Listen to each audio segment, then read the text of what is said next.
네, 그러면 박병창 이사님과 함께 시장 이야기 오늘 나눠보도록 하겠습니다. 어서 오십시오. 어서 오세요. 예, 안녕하십니까. 네, 반갑습니다, 이사님. 자, 이사님도 근데 그 캠핑 같은 것도 좋아하세요? 전 귀찮아서 별로 안 좋아하는데 우리 집에서 좋아해갖고요. 어쩔 수 자주 없이 끌려다닙니다. 아, 그러세요? 네. 아, 그럼. 대신 제가 싫어하니까 기구는 없고요. 글램핑. 아 글램핑. 너무 이렇게 막 텐트 치지 않아도 되는. 그런 이미 다 돼 있는. 저 호텔 좋아합니다. 맞아, 참 호텔 맞아 좋아해요. 호텔 향까지 다 기억하고 계시는데. 확실히 어렸을 때 경험이 결국 그 나중까지도 많이 좀 지배를 하는 것 같습니다. 반대일 수도 있죠. 어렸을 때 결핍이 그럴 수도 있죠. 근데 이게 경험해보지 못하면 이렇게 모르더라고. 네. 제가 그렇거든요. 그래서 예. 제가 뭐 아주 그렇다고 제가 막 없이 살진 않을 거 아니에요 지금. 네. 근데도 뭐가 더 좋은지를 구별하는 능력이 좀 부족합니다. 아는 만큼 보이는 거고 또 경험해보면 더 그러니까. 느끼긴 하죠. 네, 맞아요. 그래서 좀 우리 박병창 이사님 볼 때마다 너무 부럽습니다. 자, 그러면 시장 미국 시장 마감부터 좀 볼까요? 예, 미국 소폭 올랐습니다. 플러스 0.27 시작했고요. 종가가 플러스 0.26%. 그러니까 시가와 종가가 비슷했고요. 장중 등락폭도 뭐 비슷한 그런 상황이었습니다. 뭐 특별한 이슈 없었고요. 유가가 좀 떨어졌습니다. 오펙 플러스에서 증산을 고려한다는 보도가 나왔습니다. 그래서 유가가 좀 떨어졌고요. 그리고 지금 보시면 국제 수익률하고 달러에서가 좀 떨어졌죠. 우리 원화가 여기에서 1,400원까지 약간 떨어졌습니다. 네, 그러면서 비트코인 선물이 오랜만에 4.9% 올랐고요. 그리고 반도체 주도의 길주들이 상승하는 모습을 나타냈습니다. 엔비디아가 2% 올랐고 마이크론 테크놀로지가 4.2% 올랐습니다. 그래서 길주 위주로 좀 올랐다. 그리고 등락폭은 작았다라고 보시면 됩니다. 네, 그 와중에도 지금 뉴스에서 가장 화두가 되고 있는 것은 미국 정부의 셧다운 요 얘기를 계속 하고 있는데 네. 미국 정부의 셧다운은 1976년 이후에 20회 정도 있었다고 합니다. 그리고 가까이는 오바마 때도 있었고 네. 트럼프 대통령 1기 때도 있었습니다. 그랬었나요? 35일간 있었고요. 35일? 이때도 길었네요. 네. 최장이었고요. 그래서 시장이 그때 그러면 어땠냐? 크게 움직임이 없었습니다. 그러니까 시장이 그래라 이렇게 지금 하고 있는 상황인 거고요. 아까 권 기자님이 이 얘기를 좀 하시던데 트럼프 대통령이 좀 적극적으로 나서지 않고 있는 그런 상황이에요. 그래서 지금 보도로는 미국의 언론 보도로는 이번 기회를 공무원 구조조정 기회로 삼으려고 하는 이런 얘기들을 좀 하고 있습니다. 넘어진 김에 쉬었다 간다 뭐 이런 거 아니에요 지금? 그러니까 이제 일단 해고가 지적으로 된 상태잖아요. 거기서 필요 없는 데는 이제 안 하고 뭐 이런 얘기들 좀 하고 있는데 정말 왜 이러는지 모르겠습니다. 그래서 그런 상황이 있고요. 이제 주식시장에서는 이 자체에 대해서 걱정하는 부분보다는 이것으로 인해서 각 행정부처에 있는 인력들이 하는 일들이 있잖아요. 네. 그래서 이제 우리가 보는 지표들도 있고 뭐 이런 개수들도 나와야 되고 이런 것들인데 이런 것들이 좀 없으면 불확실성이 생기지 않습니까? 네. 이런 부분들에 대해서 걱정을 하고 있는 그런 상황인 거고 이번에 트럼프 대통령이 좀 강하게 대응을 좀 하고 있는 부분이라서 과거와 좀 달리 파장이 좀 있지 않을까 이런 걱정 정도 지금 하고 있는 상황인 거고 경험적으로는 시장에서는 큰 변동성이 없었기 때문에 그냥 그만하게 넘어갔습니다. 근데 가장 가까이 있는 지표가 이제 월 초에 고용 지표들이 쭉 연달아 나오는데 예. 10월 초에 나오는 고용 지표를 못 고용 보게 지표들을 될 못 수도 보게 되는 있는 거죠. 네, 거네요. 그런 얘기들 지금 걱정을 좀 하고 있는 그런 상황입니다.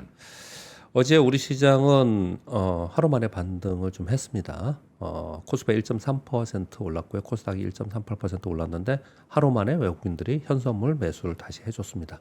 그래서 지난주 금요일 날 있었던 그런 내용들이 좀 이벤트성이 좀 있었던 거죠. 예, 그런 내용들이 좀 있었는데 이게 연속적으로 나타났으면 상당히 걱정스러웠을 것 같은데 네. 만약에 지수가 반등을 했다 하더라도 외국인들이 연속적으로 팔았다든지 아니면 선물을 계속 매도한다든지 이런 부분이 있었거나 아니면 환율이 더 올라간다든지 이런 부분이 있었으면 상당히 걱정스럽게 오늘 내일 그리고 이번 주를 좀 봐야 되는데 다행스럽게 어제 이 지표들이 수치들이 전부 다 긍정적으로 좀 변화가 좀 됐습니다.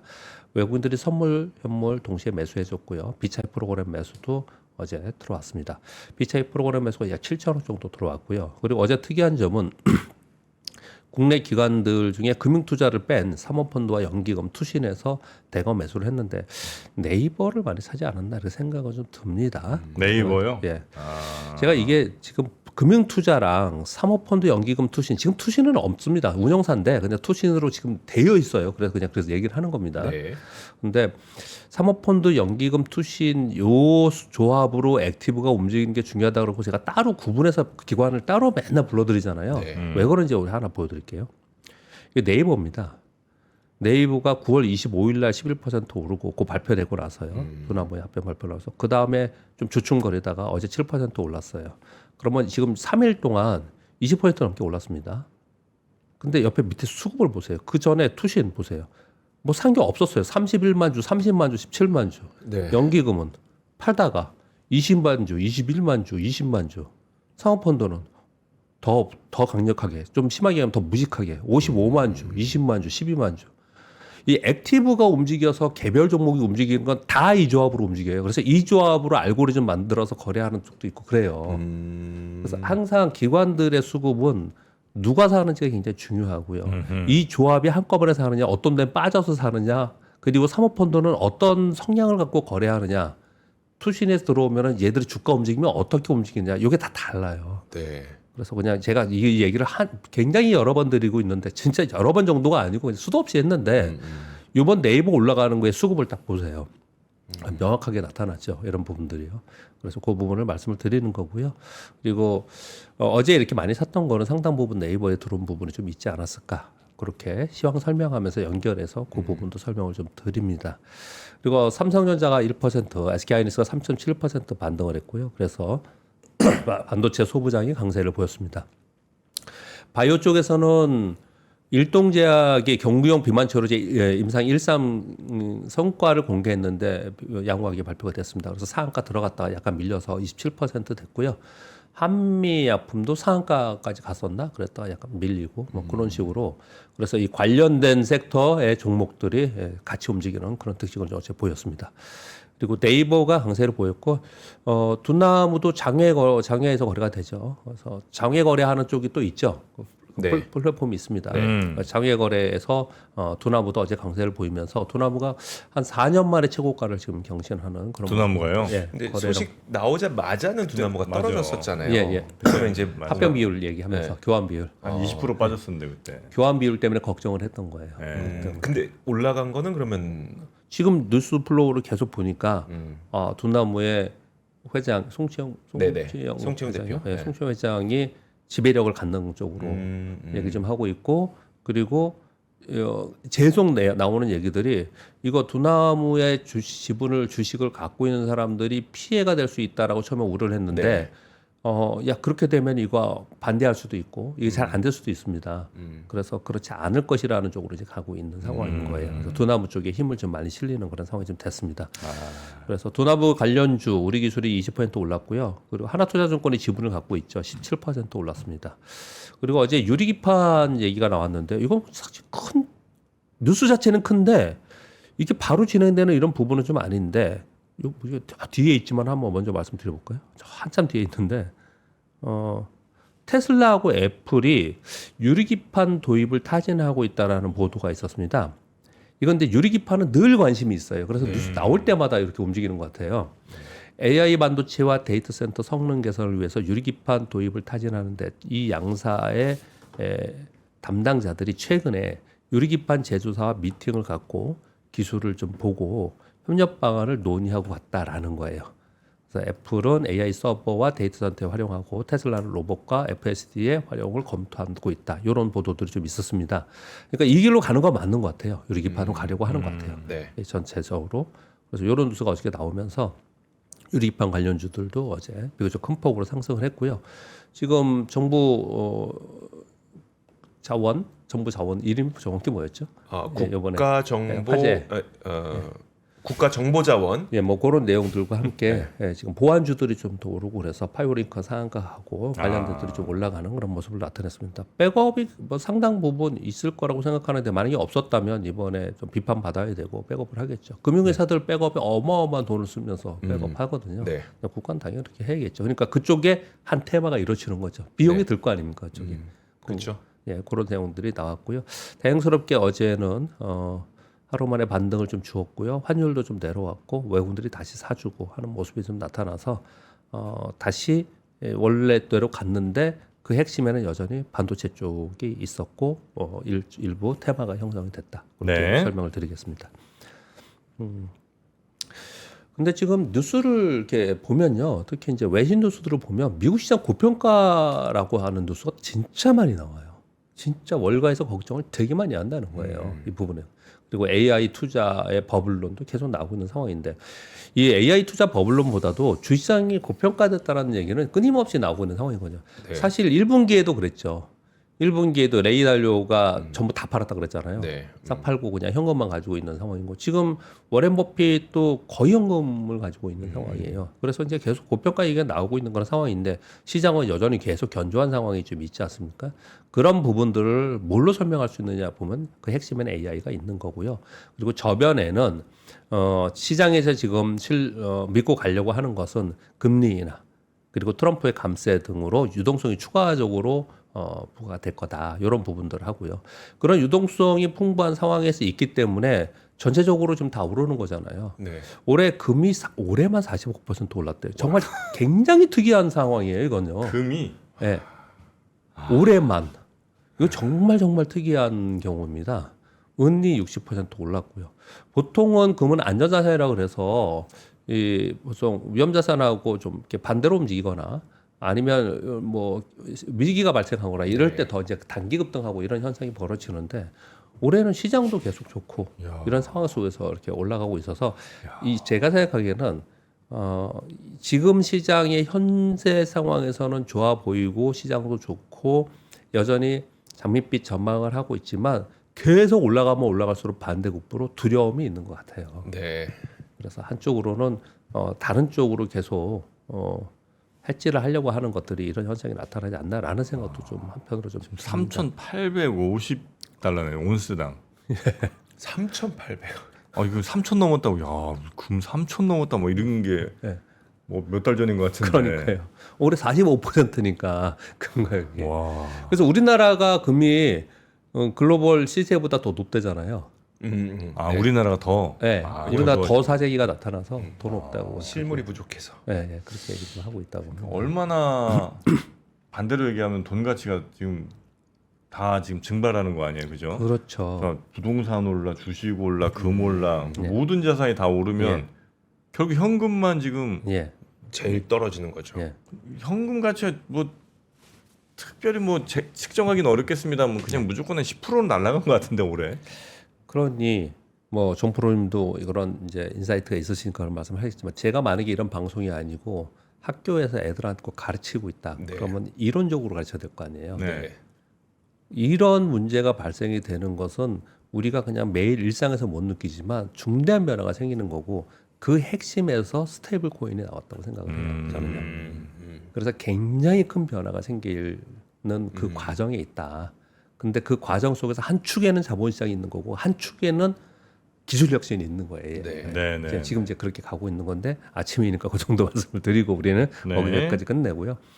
그러면 그 시장에서는 여전히 이게 쉽게 무너지지 않을 시장이다라고 느껴지는 거는 엔비디아가 오르다가 엔비디아 쓰면 애플 오르고 애플 쓰면 테슬라 오르고 뭐 이런 식이거든요. 네. 제가 이걸 차트를 한번 가져왔습니다. 그리고 AI 반도체 사이클의 수급 확산, 구글, 코어이브, 네비우스, 이노데이터 이런 얘기 우리 이런 종목들 별로 얘기 안 했었잖아요. 근데 이런 게 지금 화두가 되면서 이런 종목들이 샌디스크가 어제 16% 올랐어요. 이런 종목들이 올라요. 네, 마이크론도 어제 4%로 오르고. 그래서 이게 수급이 확산되는 게 보여주는 거 보면은 이게 대표 종목이 주도 종목이 다 꺾여 버리면은 이런 게 안 나타날 텐데 그들이 순환하면서 다른 쪽으로 수급이 확산되는 모습이 나타나면 상당히 유동성이 있구나라고 보여지고 있는 거거든요. 그걸 지금 차트를 제가 한번 가져와 봤는데요. 이게 엔비디아예요. 엔비디아 4월에 빠졌다가 쫙 올라가지고 요즘에 이렇게 주춤 했잖아요. 사실 네. 뭐 신고가 근처에 와 있습니다. 그래도 주춤해도 신고가예요. 네. 그리고 이건 마이크로소프트입니다. 마이크로소프트도 신고가 내고 지금 밑으로 빠져 있는데 뭐 그 근처에서 별로 안 빠지죠. 네. 근데 요즘에 이러고 있는 맨 끝에만 보는 거예요. 맨 끝에 애플 보세요. 그래서 애플이 시총이 2위가 됐습니다, 다시. 애플이 이렇게 올라왔죠. 테슬라는 뭐 시총하고 그거하고는 크게 차이는 안 나지만 테슬라 이번에 다시 올라와서 테슬라 지금 $600 타겟 프라이스 보고서 나왔습니다. 이러고 있고 이건 또 알파벳이에요. $3조 넘어서면서 이 끝에만 보시면 그러니까 저 위에 있는 애들이 1위 위에 있던 애들이 이러고 있는 사이에 막 2등, 3등, 4등들이 막 이렇게 뜨고 있는 거예요. 아니, 거품론이 그렇게 나오는데도 이렇게 치고 올라가요? 그러니 이게 시장이 미국 시장 꺾이겠다고 생각을 누가 하겠어요. 지금 시장에 참여하고 있는 사람의 입장에서는. 와. 이렇게 순환이 되고 있다라는 것을 그냥 보여준 겁니다. 그렇게 말씀을 드리겠고요. 우리 시장은 이제 연휴를 앞두고 있어서 이제 자꾸 이제 그런 얘기, 이런 얘기를 자꾸 하게 되는데, 그러면 지금은 뭘 준비하고 어떤 생각을 가지고 있어야 되냐? 정리해 보면 이렇습니다. 시장에서 호재로 기다리고 있는 것은 주식시장 관련 정부 정책에 대해서는 이제 신뢰가 높아지고 있는 상황은 분명히 맞는 것 같고요. 그리고 이번 3분기에 특별히 주식시장을 시장의 지수에 영향을 줄 수 있는 대기업, 특히 반도체 쪽의 기업 실적 개선에 대해서 기대를 좀 하고 있는 상황입니다. 그리고 반도체 업사이클 얘기를 계속 하고 있는 상황이에요. 반도체 업사이클 얘기를 하도 많이 했기 때문에 제가 새롭게 나오는 얘기를 하나씩만 조금씩 가지고 있는데 오늘 그래도 그런 게 하나 있어요. 네. 그런 얘기를 하고 있는 상황인 거고, 불확실성은 환율. 이건 불확실성이라고 제가 표현을 하고 있습니다. 이거는 어떤 시나리오를 설명하기가 되게 어려운 부분이기 때문에 불확실성을 얘기하고 있고요. 매크로 우려는 미국입니다. 미국 시장 고평가 우려. 요 얘기 좀 하고 있는 그런 상황이에요. 근데 뭐 우려하다가 조금 내려서 한 1%, 1.5, 2% 내렸다가 올라가면 뭐 아니다 그러고 좀 내리면 우려하다가 지금 계속 제가 매일 방송을 하니까 그 느낌이 막 와요. 그냥 막. 그런 흐름들이 지금 그러고 있는 상황인 것 같습니다. 우리는 여기에 답이 있습니다. 불확실성은 내가 모르는 거니까 빼고, 미국 시장의 고평가 우려는 지금 당장 어떤 무너지는 부분이 아니고, 그럼 연휴를 앞두고 나는 그러면 기대는 뭐냐? 그럼 정부 정책이나 기업 실적 개선, 반도체 업사이클 이렇게 몇 가지가 있단 말이에요. 그럼 요 몇 가지에 있는 데에서 약간 슬림화해서 가져가면서 불안하시다면 그러면서 이제 넘어가는 것도 방법이다라고 생각합니다. 그렇게 말씀드리겠고요. 뉴스도 참 되게 희한한 뉴스들, 복잡한 뉴스들 많습니다. 벤스 부통령이 트럼프 대통령이 최종 결정을 내릴 것이라고 얘기를 하면서 폭스뉴스의 인터뷰에서 우크라이나에서 러시아의 침략에 맞서기 위해 장거리 미사일 토마호크를 미국이 직접 줄 수 없으니까 네. 유럽 국가에 판매해 줄 것을 요청했는데 이것을 최종적으로 해줄 것인지를 지금 검토하고 있다, 이런 얘기를 좀 하고 있어요. 그래서 상당 부분 미국의 지금 스탠스가 좀 달라져 있는 네. 그런 상황인 거고요. 이번 뉴스도 되게 많이 나왔어요. 어저께 미국에서 그 국방부로 전쟁부로 이름 바꿨지 않습니까? 네네. 전쟁부에서 중국과 충돌을 대비해서 미사일 생산량 확대, 구체적으로는 로키드 마틴의 미사일 생산을 현재의 2배에서 4배 증산 요청을 했다라는 거예요. 근데 로키드 마틴은 이거 증산하려면은 설비해야 되고 그래서 수년 걸리는데 이거 갑자기 어떻게 하라 그러냐, 이렇게 대답까지 했다는 거예요. 상당히 구체적이에요. 이 보도들이. 네. 무기 비축량이 그동안에 감소가 돼서 다시 12가지 핵심 무기 생산 업체에 확대 생산을 요청했다라는 보도들이 지금 나오고 있습니다. 그러니까 이거 좀 찝찝하죠. 네. 이런 뉴스를 갖고 있는 게 그런 부분들 좀 있고요. 그런 와중에 너튼의 상무장관이 대만 반도체 생산하는 것을 대만 반도체 전체 생산량의 50%는 미국으로 이전해라. 진짜 이렇게 얘기를 하면서 이유가 뭐냐면요. 중국으로부터의 지정학 위협의 합리적 대응을 위해서 공급망을 재편하기 위해서다. 이거 들으면서 누구 좋으라고, 자기들 좋으라고. 그렇죠. 어찌 생각해 보면 반도체가 대만에 있어야지 미국이 대만 반도체 보호해주지. 다 가져가면은 보호해주겠어요? 그렇죠. 저 딱 들으면서 그런 생각이 들었거든요. 이 뉴스 보면서요. 근데 이렇게 지금 요구를 하고 있는 상황이라고 얘기를 하고 있고요. 여기 요구하고 썼는데 협상하고 있다라고 얘기를 했어요, 이 사람은. 그렇게 얘기 좀 하고 있는 상황인 거고, 이 와중에 중국의 시진핑 주석은 미국이 대만 독립의 반대 공식을 표명하면 그러면 무역 협상하고 협의하겠다. 와, 이렇게 지금 얘기하고 있는 그런 상황에 있습니다. 진짜 세다. 지금 진짜 되게 웃기죠. 뉴스들이 지금 상황 보면요. 그리고 트럼프 대통령이 미국 내에서 제작하지 않는 가구, 그리고 영화는 100%로 아예 이걸 발표를 했고요. 관세를 부과하겠다라는 또 내용도 나왔습니다. 가구를 근데 미국에서 만드나 많이? 그래서 이건 중국 때문에 그러는 것 같아요. 네. 중국에서 거의 대부분 들어오니까 네. 우리나라도 그 가구 중국에서 많이 들어오거든요. 그러니까 미국 같은 경우는 보통 보니까 좀 이렇게 좀 서민층들은 그냥 무슨 이케아 뭐 이런 데서 이제 주로 많이 사고 아니면 이제 중국산 들어온 온라인을 많이 사고 네. 좀 있는 사람들은 좀 유럽이나 뭐 이런 쪽 가구들을 유럽 많이 가구. 갖고 오는 것 같은데 그렇겠죠. 미국 내에서 가구 공장이 이렇게 많지 않을 것 같은데. 중국을 겨냥한 게 아닌가 이렇게 네. 생각합니다. 6번 뉴스는요. 이거는 그냥 한번 우리 요즘에 이슈가 많이 되니까 그래도 한번 가져와 봤습니다. 지금 자민당 총재 선거를 하고 있죠. TV 네. 토론을 했습니다. 네. 아, TV 토론했는데 5명인가 그렇잖아요. 이 사람들 얘기를 쫙 되게 긴데 그 중에 그냥 요것만 매일경제에서도 나오고 그래서 그냥 캡처를 했는데요. 다카이치 사나에라는 사람이 그 제2의 아베. 제2의 아베라고 하는 사람이잖아요. 이 사람이 요번에 대미 투자 계약에 대해서 어떻게 생각하느냐라고 했더니 불평등하다라고 대답을 했어요. 그렇게 얘기를 하면서 미국과의 무역 협상에서 합의한 5,500억 달러 규모의 대미 투자와 관련해서 운용 과정에서 국익을 해치는 불평등한 부분이 있으면 확실히 얘기해야 되고 재협상 가능성도 있다. 일본도 이러고 있다 이 얘기를 좀 드리는 거예요. 네, 네. 그런 말씀 드리는 거고요. 그리고 반도체 관련해서 두 가지 뉴스가 있을까 뭐 간단히 설명드리겠습니다. 모건 스탠리에서 HDD 사이클 과거와 달리 이번에 장기적으로 강세할 가능성이 있다라는 식으로 얘기를 하고 있습니다. 이유는 맨날 얘기하는 그거예요. 클라우드 인프라 투자 확대되고 있고 데이터 기반 기술 투자 되고 있습니다. 그래서 공급이 여전히 10% 정도 부족하고 있고요. 그래서 이번 사이클 정점은 2028년 정도로 보고 있고 과거와 달리 구조적 재평가될 가능성이 있다라고 얘기하면서 시게이트와 웨스턴 디지털을 비중 확대 및 목표 주가 상향했는데 이들 주가가 그래서 급등했습니다. 이렇게 되고 있고요. 그리고 트렌드 포스에서는 이번 반도체 슈퍼 사이클이 7년 만에 돌아왔다. 요 얘기를 하면서 근거를 여러 가지를 얘기했는데 제가 그냥 칸이 없어서 요것만 뭐 의미 있는 것만 가져왔는데요.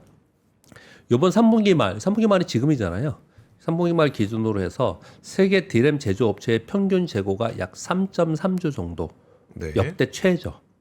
SK하이닉스는 재고가 2주뿐이 안 되고 네. 마이크론이 2주, 삼성전자가 약 6주 정도 되고요. 과거 평균의 재고 기간은 약 8주 정도 된다고 합니다. 그러니까 상당히 지금 쇼티지가 있는 상태다. 만드는 족족 그냥 지금 나가고 있다는 네, 거죠. 그렇다는 거죠 지금. 와, 2주라고 생각하니까 딱 예. 그렇긴 하네. 만약에 내가 제가 만들고 있는데 예. 야, 다다음 주부터 물건 없어요라고 네, 하면 그렇죠. 오, 야, 예. 빨리 구해와 이렇게 되겠네요. 아, 그래서 이주호 기자 아닙니까? 그렇죠. 그래서 2주인데 이주호? 예. 그렇게 말씀드리겠고요. 예. 뭐 이거는 여러분 많이 보셨죠. 범용 이거 있잖아요. DDR4요. 그래서 삼성전자가 원래 그만 만들려고 그랬는데 단종시키려고 했던 모델. 네, 생산 확대 다시 늘리고 있는 거는. 와, 엄청 올랐어요 가격이. 저가 대비하니까 4배? 그렇죠. 4배는 되네 무조건. 그러니까 이게 수익과 연결이 되겠죠. 네, 그렇게 보시면 될 것 같고요. 근데 이번에 반도체 이익을 보면서 제가 뜬금없는 생각이 잠깐 들었어요. 이거 잠깐 말씀을 드리면요. 네. 과거에 우리 시장만 보면요. 우리 시장만 보면은 2000년도에 물론 그 전에 1990년도 말에 IT 버블을 전 세계 같이 따라간 게 있었는데 2005년부터 2007년 8년까지 중국이 전 세계 전 세계 공장이라고 하면서 제조업이 막 부흥했을 때가 있었거든요. 네. 거기에 막 드라이브를 걸 때. 그럴 때 우리나라 제조업 엄청나게 좋았습니다. 좋았거든요. 같이 그냥 좋았어요. 반제품을 넘겼으니까. 네. 네. 그리고 나서 2015년도에 내수 부양 정책하면서 막 그럴 때 우리 그 아웃바운드 그 내수주들이 엄청나게 좋았어요. 네. 근데 지금 이게 그냥 뜬금없는 생각이에요. 지금 생각을 해보니까 중국이 지금 AI 기술 혁신에 엄청나게 박차를 걸고 지금 중국의 주식은 다 그쪽만 뜨잖아요. 네. 그러니까 지금 이게 중국 영향력이 어마어마한 거예요. 아, 그러니까 중국이 그 길로 가면은 네. 전 세계가 그리고 우리는 그쪽 섹터에서 계속 좋아질 수밖에 없는 그렇게 지금 진행이 되고 있는 게 맞구나. 뭐 이런 생각을 한번 그러네요. 해봤습니다. 그렇게 해봤고요. 그리고 어제부터 중국 단체 관광객 무비자 입국 시작을 했고 내년 상반기까지 약 100만 명 정도 추가적으로 올 것을 지금 기대를 하면서 정부에서는 여러 가지 그리고 백화점, 면세점, 카지노에서도 이벤트 등을 진행하고 있다. 이런 얘기를 좀 하고 있는데 그 뉴스 보시면은 이거 지금 들어오지 말라고 하고 있고 그리고 지금 뭐 유커들 오지 말라고 막 시위하고 막 이러잖아요. 네. 뭐저 명동 뭐 이런 데서 아 진짜 안 그랬으면 좋지. 왜냐면요. 제가 다른 각도로 말씀드려볼게요. 그들의 이념이나 사상 이런 걸 다 떠나서 네. 그리고 뭐 우리나라 국회의원도 들어오지 말라고 안전보장 못한다고 이렇게 얘기 좀 하고 있는 것 같아요. 그런 걸 다 떠나서요. 우리나라 기업들이 우리나라를 좀 생각해 보자고. 우리 주식 투자하는 사람이잖아요. 네. 한한령이 생겼을 때 여기 보시면 2021년 17만 명, 22만 명, 거의 안 들어온 거였어요. 이것만이 아니고 한한령이 생기고 나서 중국향 기업들 다 박살났어요. 네. 중국 수출하는 기업들 다 박살났고 어쩌면 중간재를 하고 있는 그 인프라 산업들 이런 부분들도 어려워진 거는 그 영향도 상당히 있었을 것 같아요. 근데 그런 부분들이 굉장히 힘들었거든요. 그 이후에 굉장히 힘들었어요. 그래서 우리나라의 기업들이 어떻게 했냐면 다른 판로를 찾아야 됐어요. 네. 그래서 아시아에 엄청나게 예전 전 정부 때 아니죠. 그 문재인 정부 때 네. 아시아에 오히려 뭐 수출을 더 늘려야 된다. 막 이런 걸 굉장히 많이 했어요. 그때. 신남방 정책 뭐 이런 거. 그런 걸 되게 많이 했고 네. 그리고 나서 시간이 지나다 보니까 이제 중국을 넘어서 미국 수출이 더 넘어선다라는 게 최근에 몇 번 있었습니다. 네. 그렇게 있었어요. 근데 지금 생각해 보세요. 지금은 미국이 지금 관세와 그리고 미국에 들어오지 않으면 안 된다라고 하고 있기 때문에 미국 트럼프발 리스크가 생긴 거예요. 네. 그래서 지금은 어떻게 했냐면 아시아, 중동, 아프리카도 중요하지만 다시 우리는 중국에 수출을 하는 걸 우리는 뚫어야 돼요. 지금 그럴 수밖에 없어요. 네. 그러니까 전 세계 고르게 수출하면 굉장히 좋지만 가장 큰 시장들이 그렇게 있는 거잖아요. 그렇죠. 네. 그래서 그거는 한 축이에요. 안 그러면 중국도 만약에 지금 현재 한한령 상태에 아무것도 못해. 미국은 관세로 인해서 지금 자동차나 이런 것들 다 어려운 거 아니에요. 네. 그런 상황 속에서 새로운 판로가 대처하지 못하는 상태가 돼. 그럼 뭐 어떡하라고요? 그러니까 우리가 지금 시장이 미국, 유럽, 중국 요 정도를 크게 볼 수 있는데 미국 막혔으면 유럽과 중국인데 그러니까 결국은 이제 우리가 이거는 너가 싫어 이거가 아니라 경제적으로 선택해야 되만 그런 문제라는 거잖아요. 경제적 선택인 거죠, 이거는. 그리고 주식 투자하는 사람들은 이거 안 되면은 그러면 정말 우리 나라 걱정까지 안 간다 하더라도 내가 걱정을 하는 거잖아요. 네. 그러면 시장이 어렵고 기업들이 안 좋다니까요. 그러면. 그렇죠. 근데 이게 그런 문제가 아니라는 거예요. 관광객의 문제가 아니라 이렇게 저는 네, 생각을 네, 한다는 설명을 잠깐 드렸습니다. 이게 이제 또 그런 얘기하시는 분들도 있더라고요. 만약에 뭐 동북공정이냐 아니면 서해 무슨 선 만들고 아니면 중국이 막 네. 하는 거에 대해서 국가 차원에서 잘 대응을 하면 사람들이 그렇게 감정적으로 나가지 않을 텐데 나라가 제대로 못하니까 사람들이 이제 더 감정이 좀 많이 상해서 이렇게까지 하는 거 아니겠냐 이제 이런 얘기 하시는 분들도 있기는 합니다. 네, 그래서 네. 하여튼 뭐 당연히 이유들은 다 있겠죠. 예 있겠습니다만 하여튼 그래도 지금 현재 무슨 중부나 이런 데서 막 하는 그런 시위들은 그 누구에게도 도움되지 않는다. 네, 이런 말씀이신 거죠? 주식시장 관점에서요. 네. 주식 투자자 관점에서 말씀을 좀 드렸습니다. 그리고 업비트가 네이버하고 막 주식 교환하면서 그러면서 뭐 예를 들어서 네이버는 스테이블 코인 발행하고 두나무는 자체 개발 블록체인 뭐 플랫폼을 활용하고 이런 데들이 하잖아요. 근데 빗썸이 토스하고 하거든요. 그래서 스테이블 코인 전쟁이 붙었다라는 뉴스가 좀 나오거든요. 빗썸은 토스랑 업비트는 네이버랑. 예, 이렇게 얘기를 좀 하고 있는 상황인 거거든요. 근데 카카오는 어떻게 되나 이거? 이것도 할 일이 되게 많은데 지금 시간이 거의 다 갔습니다. 근데 이 정부에서 여기 지금 스테이블 코인의 제도화를 속도 이렇게 얘기를 하고 있는데 규제 제정이 아직 안 됐습니다. 네, 그렇죠. 이게 지금 아직 안 돼 있는 상태거든요. 근데 그래서 이렇게 이 민간 기업들로부터 시작해서 규제가 제정하는 것이 속도가 붙을 거다 이렇게 표현을 아까 공인자님도 이렇게 주시지 네. 않습니까? 이거 만일 전 세계가 다 하고 있는데 안 하지 않습니까? 그러면 이것도 자본시장이 엄청나게 중요한 사건이에요. 그렇겠죠.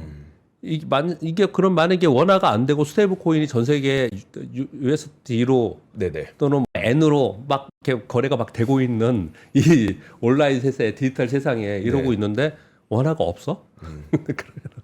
어떤 일이 될지 뻔히 보이지 않습니까? 약간 그런 거 같아요. 우리 영상 플랫폼 유튜브랑 넷플릭스한테 뺏겨버린 그런 느낌. 우리 옛날에 있었던 네, 그런 것들. 그거보다 더 크게 다가올 것 같아요. 이건 역전도 안 되잖아요, 이제. 원화 스테이블 코인이 당연히 생겨야 되고 막 생기겠습니다만 지금보다 훨씬 더 아마 달러 자산으로 맞아요. 가시려는 그렇죠. 분들이 그런 걱정하는 사람들 되게 많습니다. 네, 그래서 우리 원화가 너무 좀 쪼그라들 것 같은 느낌. 그건 나라의 걱정이고 그냥 걱정이 문제가 아니고 원화는 축소될 거고 이제 달러 패권은 계속 더 강화될 거다 이런 사람들 되게 많이 있는 그런 상황이에요. 굉장히 변화가 많이 생기는 거죠. 여기까지만 할까요? 네, 유리판 얘기 잠깐 아까 요 드렸었고. 롤마트 얘기는 내일 해도 되겠습니다. 네. 알겠습니다. 자, 우리 박병창 이사님과 함께 오늘 또 시장 쭉 한번 살펴봤고요. 우리 원화가 좀 살아갈 방법이 없나? 참. 그러니까 국제 결제가 어느 국가에선가 원화를 도입하지 않으면 사실 이게 아니면 좀 어차피 중국도 원이 위안이고 네. 일본도 원이 이엔일 거 아니에요. 예, 삼국을 그냥 원으로 통일. 근데 중국이 그렇게 하고 싶어도 미국이 맞고 못하게 하잖아요. 결제. 그렇죠. 네, 중국도 안 되는데 뭐. 쉽지 않다. 자, 박병창 이사님 오늘은 여기서 보내드리고 내일 뵙겠습니다. 감사합니다. 고맙습니다. 감사합니다.